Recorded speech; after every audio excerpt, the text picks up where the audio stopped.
بھائی نے سوال کیا ہے کہ انسان دعا مانگتے ہوئے انبیاء کا صدقہ دیتا ہے،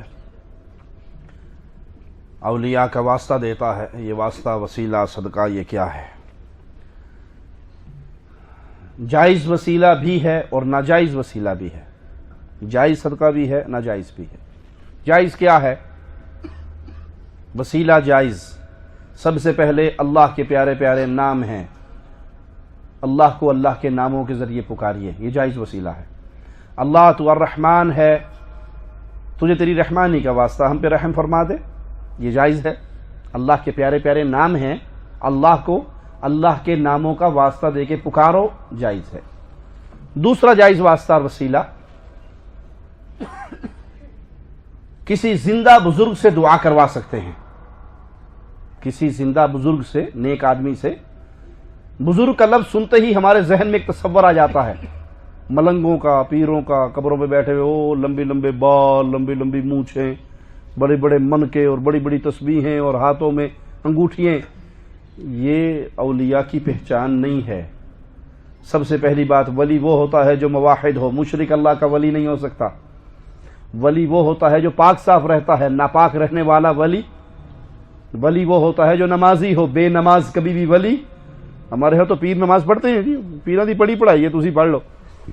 ہم اس مقام پہ پہنچ گئے ہیں کہ ہمیں نماز کی ضرورت نہیں۔ میرے پیارے آقا آخری لمحے تک نماز فرماتے رہے، نماز کی تلقین کرتے رہے، بے ہوش ہو جاتے، پھر اٹھتے، پھر بے ہوش ہو جاتے، پھر ہوش پہ آتے، پھر بے ہوش ہو جاتے، اور ایک ہی سوال کرتے، اصلی الناس، نماز ہو گئی، نماز پڑھ لی؟ تو اور کون ہو سکتا ہے جو نماز سے بچ جائے، جو یہ دعویٰ کرے کہ کچھ لوگ ہیں انبیاء، اولیاء اور صوفیاء میں کچھ ایسے لوگ ہیں جنہیں نماز کی حاجت نہیں، تو یہ کفر کا دعویٰ ہے، یہ ایمان کا دعویٰ نہیں۔ تو دوسرا جائز وسیلہ نیک آدمی سے دعا کروانا، یہ بھی ثابت ہے حدیث سے۔ رسول اللہ صلی اللہ علیہ وسلم خطبہ ارشاد فرما رہے، ایک اعرابی نے آ کر کہا کہ دعا کیجئے، بارش نہیں ہو رہی، تو رسول کریم صلی اللہ علیہ وسلم نے دعا فرمائی۔ صحابہ کہتے ہیں ابھی ہمارے آقا کے ہاتھ نیچے نہیں آئے تھے کہ داڑھی مبارک سے بارش کا پانی قطرے گر رہے تھے۔ پھر دوبارہ آیا وہ ایک ہفتے بعد، کہا یا رسول اللہ صلی اللہ علیہ وسلم اتنی بارش ہو گئی کہ راستے بند ہو گئے، مسافروں کو تنگی ہو گئی۔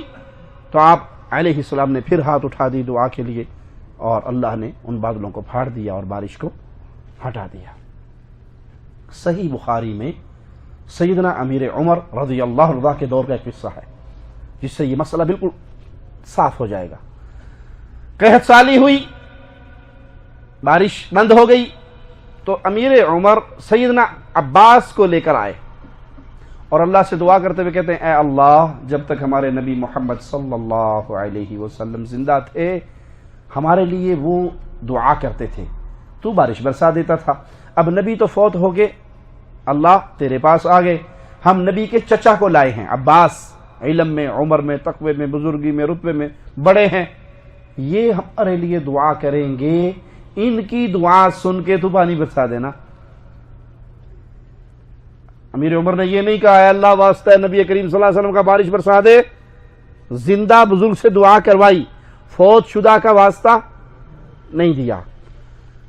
تیسری جائز صورت وسیلے کی یہ ہے، انسان اپنے نیک اعمال بطور وسیلہ پیش کرے۔ آپ نے سنا ہوگا، مشہور روایت ہے کہ 3 آدمی غار میں چھپ گئے تھے، آگے پتھر نے آگے دروازہ بند کر دیا تھا۔ ان تینوں نے کیا کیا تھا؟ پھر اپنی اپنی نیکیاں، ایک نے ماں باپ کے ساتھ، ایک نے گناہ سے بچنے کے لیے، ایک نے فقیر مزدور کے ساتھ جو نیکی کی، تینوں نے نیکی بیان کی تو اللہ نے ان کا راستہ کھول دیا۔ یہ 3 جائز واسطے وسیلے ہیں جن کا ثبوت قرآن و حدیث سے ملتا ہے۔ اس کے علاوہ جو وسیلہ ہے اولیاء کا، فوت شدہ بزرگوں کا، نیک ہستیوں کا، انبیاء کا، اس کی تعلیم نہ قرآن میں ہے، نہ حدیث میں ہے، نہ پیارے نبی صلی اللہ علیہ وسلم نے ہمیں یہ درس دیا ہے۔ قرآن پاک میں دعائیں کثرت سے موجود ہیں، اولیاء کی بھی، انبیاء کی بھی، ہر جگہ پہ ایک ہی دعا ہے، اللہم ربنا اللہم ربنا، انہی الفاظ سے پکارا جاتا ہے۔ کچھ لوگ کہتے ہیں جی نہیں آپ نہیں مانتے، کوٹھے پہ چڑھنا اور سیڑھی لگانی نہیں پڑتی، یہ ڈھگوسلہ ہے لوگوں کے پاس۔ ایک آدمی نے سوال کیا تھا کہ اللہ نے بھی تو وسیلہ لیا تھا اپنے نبی کو جو دین پھیلایا، ایسے سوال کیا تھا۔ سبحان اللہ، یہ اللہ نے وسیلہ نہیں لیا، یہ اللہ کی سنت ہے کہ اللہ فرماتا ہے میں نے اپنے بندوں کو وَلَقَدْ بَعَثْنَا فِي كُلِّ أُمَّةٍ رَسُولًا، اپنے بندوں کو رسول بنا کے عوام الناس کی ہدایت کے لیے بھیجا۔ ایک ہے وسیلہ بطور ذریعہ، ٹھیک ہے، اللہ کے نبی صلی اللہ علیہ وسلم کے ذریعے ہم تک اللہ کی معرفت پہنچی، کوئی حرج نہیں اس پہ۔ ماں باپ کے ذریعے سے ہم دنیا میں آئے، کوئی حرج نہیں اس بات میں، مانتے ہیں ہم، اس کو تسلیم کرتے ہیں۔ اس کو بنیاد بنا کر آپ غیر شرعی وسیلے کو جائز بنا دیں، اس کا ثبوت تو قرآن حدیث سے مل گیا نا، لیکن اس کا ثبوت قرآن حدیث سے کہاں ہے کہ آپ دعا مانگتے ہوئے مردوں کا، فوت شدہ ہستیوں کا، بزرگوں کا اللہ کو واسطہ دیں؟ نہ قرآن میں ہے نہ حدیث میں ہے۔ اس کے لیے وہ عقل استعمال کرتے ہوئے بے عقلی کی باتیں کرتے ہیں، جی وہ کوٹھے پہ چڑھنا ہو تو سیڑھی نہیں لگانی پڑتی۔ ہم کہتے ہیں ہاں درست کہا آپ نے، کوٹھے پہ چڑھنے کے لیے سیڑھی لگانی پڑتی ہے کیونکہ کوٹھا 20 فٹ اونچا ہے اور اللہ کی رحمت شاہ رگ سے زیادہ قریب ہے، شاہ رگ پہ چڑھنے کے لیے سیڑھی لگانی نہیں پڑتی۔ نہیں جی وہ آپ نہیں مانتے، وہ تھانے دار کے پاس جانا ہو تو سپاہی نہیں پکڑنا پڑتا۔ ہم کہتے ہیں بالکل ٹھیک ہے، تھانے دار کے پاس جانے کے لیے سپاہی پکڑنا پڑتا ہے، لیکن تم نعوذ باللہ ثم نعوذ باللہ اللہ کو تھانے دار کے ساتھ تشبیہ دیتے ہو۔ خالق و مخلوق کے ساتھ تشبیہ دینا کتنا بڑا جرم ہے۔ اچھا سپاہی ضروری ہے تھانے دار کے پاس جانے کے لیے، کیوں؟ تھانے دار کا دروازہ بند ہوتا ہے، بند ہوتا ہے یا کھلا ہوتا ہے؟ بند ہوتا ہے نا، سپاہی جا کے دروازہ کھلواتا ہے۔ اللہ کے دروازے کھلے ہیں، بند نہیں ہیں۔ اللہ کے دروازے اس وقت تک توبہ کا دروازہ کھلا ہے جب تک روح حلق میں نہ اٹک جائے یا سورج مغرب سے نہ نکل آئے۔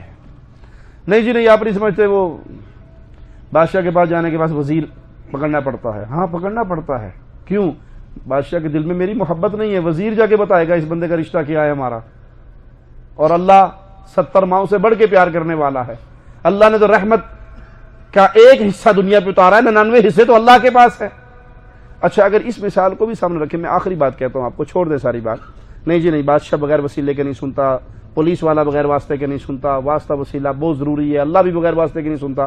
اللہ کے لیے اعلیٰ مثال سمجھانے کے لیے مثال دیتا ہوں۔ اچانک آپ کی ملاقات آپ کے ملک کے صدر صاحب سے، وزیر اعظم صاحب سے ہو جائے، کہیں جہاز میں، کہیں ٹرین میں، کہیں اسٹینڈ پہ، کہیں کسی جگہ پہ ہو گئے، اور آپ 1 to 1 دونوں اکٹھے ہیں، اور آپ سے صدر صاحب پوچھتے ہیں، وزیر اعظم صاحب پوچھتے ہیں، جی جناب کیا درخواست ہے آپ کی، بتاؤ کیا ڈیمانڈ ہے آپ کی، تو کیا کرو گے؟ درخواست دے دو گے فوراً؟ جی ہاتھ اٹھاؤ جو کہتے ہیں فوراً دے دیں گے۔ بادشاہ آپ کو مل جائے، صدر صاحب آپ کے سامنے اچانک آ جائیں اور آپ سے کہیں جناب کیا آپ کی ڈیمانڈ ہے، کیا پریشانی، تو آپ کیا کرو گے؟ فوراً درخواست دو گے؟ جی زبان سے بولو گے، یعنی اپنی درخواست رکھ دو گے نا اس کے سامنے، فوراً رکھ دو گے۔ جو عقل والا ہوگا وہ کیا کرے گا؟ فوراً رکھ دے گا۔ اور جس کی عقل پہ سبز پگڑی چڑھی ہوئی ہوگی وہ کیا کرے گا؟ کہتا نہیں، ہم کوئی وہابی ہیں جو فوراً آپ سے مانگے، ہم تو واسطے وسیلے کے قائل ہیں۔ صدر صاحب آپ واپس چلے جاؤ اپنے شہر میں، ہم اپنے شہر میں جائے گا، وہاں کے ایم این اے صاحب کو لیں گے ساتھ، اور ایم این اے صاحب کو لے کر پھر ہم آپ کے پریزیڈنٹ ہاؤس میں آئیں گے، ٹھیک ہے، وزیر اعظم صاحب آپ کے پاس آئیں گے، اور پھر ہم اپنے ایم این اے کی سفارش کروا کے آپ سے بات منوائیں گے، ٹھیک ہے؟ فوراً درخواست دینا ٹھیک ہے یا ایم این اے کو لے کے وہاں جانا ٹھیک ہے؟ صدر کہے گا پاگل ہو گیا ہے، دفاع کر ایم این اے کو، اب تو اور میں 1 to 1 دونوں بیٹھے ہیں، مانگ کیا مانگتا ہے؟ تو عقل والا فوراً کہے گا میرے بیٹے کو نوکری لگوا دو، کوئی پلاٹ لے دو، کوئی تنخواہ دے دو، کوئی پیسے دے دو، اپنی درخواست رکھے گا نا سامنے۔